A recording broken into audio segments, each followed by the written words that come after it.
The house on Willow Street had always been quiet, too quiet for Emily's taste. She was a musician, a piano teacher, who had recently moved into the old Victorian home after her grandmother passed away. It was a place steeped in memories, both hers and those of generations before her.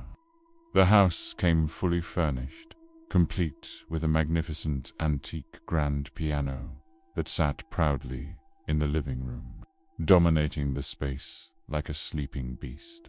Its surface was polished, but scarred with the passage of time, and its ivory keys had yellowed like aging teeth. From the moment she saw it, Emily loved that piano. It was old, yes, but it still produced a hauntingly beautiful sound. The first time she played it, she swore the notes echoed differently than any piano she'd ever touched, almost as if the house itself was listening, holding its breath with each chord. She didn't know then, couldn't have known, that some melodies were never meant to be played after dark. The first week passed in a blur of unpacking and settling in. Every evening after dinner, Emily would sit at the piano and let her fingers dance across the keys, practicing her favorite classical pieces. The music filled the old empty rooms, pushing back the loneliness and making her feel less like an intruder in her own home. It was her sanctuary. But one night, while sifting through her grandmother's vast sheet music collection, she found something odd. Tucked away inside a worn leather-bound book was an unlabeled folder. Curiosity piqued. She opened it. Inside were handwritten notes for a song she didn't recognize. The title was scrawled at the top in faded, almost illegible ink. The Mourner's Lullaby. The melody looked strange, complex, almost dissonant. It defied the classical structures she knew so well. But something about it drew her in, a magnetic pull she couldn't explain. Without a second thought, she sat down at the piano and began to play. The first notes were soft and melancholic, like a funeral hymn echoing through a cold cathedral. Then, as she continued, the song shifted. Low, trembling chords vibrated deep in her chest, a sound so profound it felt like it was resonating with the very bones of the house. She became lost in the music, her fingers moving as if guided by an unseen hand. She played until the grandfather clock in the hallway chimed 10 times, its deep gongs cutting through the melody. As the final, lingering echo of the last note faded into silence, she heard something else, a whisper. It was faint, a barely there breath of sound from somewhere behind her. Emily's heart leaped into her throat. She spun round, her eyes scanning the empty, shadow-filled room. "Hello," she called out, her voice trembling slightly. Silence. The only reply was the creak of the old house settling. But the atmosphere had changed. The air felt heavier, colder. She let out a nervous laugh, chiding herself for being so jumpy. It was an old house. Old houses made noises. Shaking it off, she closed the piano lid and went to bed, dismissing it as a figment of her overactive imagination. The next night, it happened again. She was practicing, completely engrossed in a difficult piece, and lost all track of time. When she finally finished, breathless and satisfied, she glanced at the clock. 10:12 p.m. As she stood up to leave, her blood ran cold. The piano keys pressed down by themselves 1, 2, 3, playing the first few notes of the mourner's lullaby.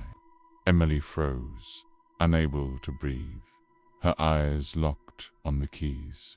They moved again, this time faster, completing a full bar of the melody she had discovered the night before. "No," she whispered, the word catching in her throat. That's not possible." She stumbled backward, her pulse hammering against her ribs like a trapped bird. The piano fell silent again. She waited, her body rigid with fear, for a long moment. Then, with trembling hands, she quickly covered the keys and fled the room, not bothering to turn off the lights. That night, sleep was a distant luxury. She lay awake, listening to every creak and groan of the house. Just as she started to drift off, she heard its faint music drifting up from downstairs. It was soft, uneven, like someone fumbling through a song in the dark. It was the lullaby. Forcing herself out of bed, her heart pounding, she crept to the top of the stairs. Peering down into the darkness, she saw that the piano lid was open. She was absolutely certain she had closed it. The following day, shaken and desperate for answers, she called her neighbor, Mrs. Whitmore, an elderly woman who had lived next door for decades. Over a cup of tea, Emily cautiously asked if she knew anything about the house, or more specifically, the piano. Mrs. Whitmore's warm smile vanished. Her face turned pale. "You shouldn't play that piano after 10 o'clock, dear," she said, her voice dropping to a soft, serious tone. "Your grandmother never did. She said it belonged to someone else before her composer named Elias Gray. He lived here more than 70 years ago." "What happened to him?" Emily asked, leaning forward. Mrs. Whitmore hesitated, her teacup rattling in its saucer. "He died at that piano. They said he was obsessed, writing a new piece. That lullaby you're talking about.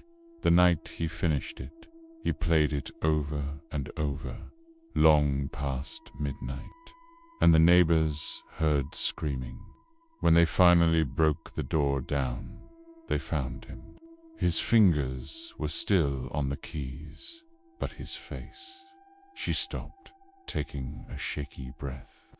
"They said it looked like he'd seen something he shouldn't have." Emily's stomach dropped. That's just an old story, right? A local legend. Mrs. Whitmore wouldn't meet her eyes. Maybe. But no one ever stayed long in that house after him. Not until your grandmother. That evening, Emily vowed she wouldn't touch the piano. She tried reading. She tried watching TV. But the silence of the house was deafening, pressing in on her from all sides. Around 9:45 p.m., a faint, distant sound broke the stillness, the unmistakable plink of a single piano key being pressed. Her blood ran cold. She crept toward the living room, her every instinct screaming at her to run. The piano lid was up again. The bench was slightly pulled out, as if it were waiting for her. The air was thick with the scent of old wood and something else. Something faintly metallic, like old pennies. Then the clock began to strike 10. Every chime echoed through the house, deep and agonizingly slow. On the 10th and final strike, the piano began to play. On its own, play softly at first, then growing louder, more confident. It was the mourner's lullaby. Emily's legs wouldn't move.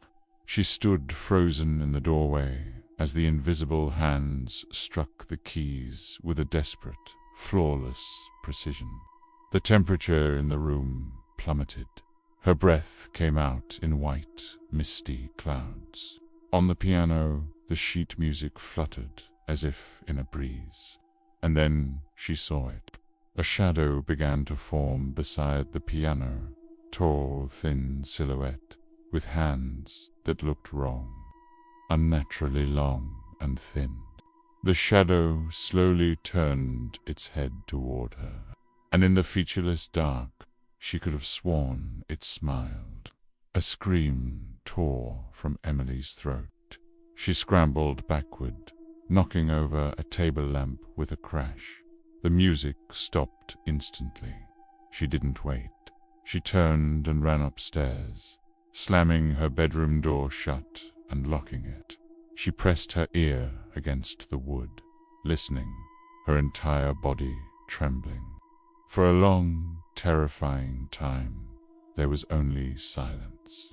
Then, from downstairs, a whisper slithered up through the floorboards, faint, hollow, and filled with a chilling curiosity. Play it again.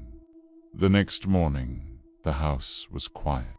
The piano sat silently in the living room, as if nothing had happened. Emily thought about selling it. She even called a mover, but every time she reached for her phone to finalize the arrangements, the haunting melody of the lullaby would start playing in her head. It was like the song was alive, a parasite in her mind, calling to her, begging her to finish what she had started. That night, just before 10, she gave in. "I'll play it one last time," she told herself, her voice a thin whisper in the quiet house. "Then I'll burn the sheet music. I'll end this." The house was deathly silent as she sat down at the bench. Her hands trembled as they hovered over the keys. The moment the clock began to chime 10, she started playing. The melody flowed through her fingers, smoother and more powerful than ever before. She wasn't just playing the notes, she was channeling them. The music grew darker, heavier, until it felt like the room itself was vibrating with each powerful chord. As the final thunderous note rang out, every light in the house went out at once, plunging her into absolute darkness. And from the blackness directly behind her, she heard the same whisper, no longer distant, but right in her ear. Closer, clearer, and hungrier than ever. Thank you. Thank you for watching. If you enjoyed this story, don't forget to like, share, and subscribe for more chills. Stay safe out there, and maybe think twice before playing that old instrument in the attic.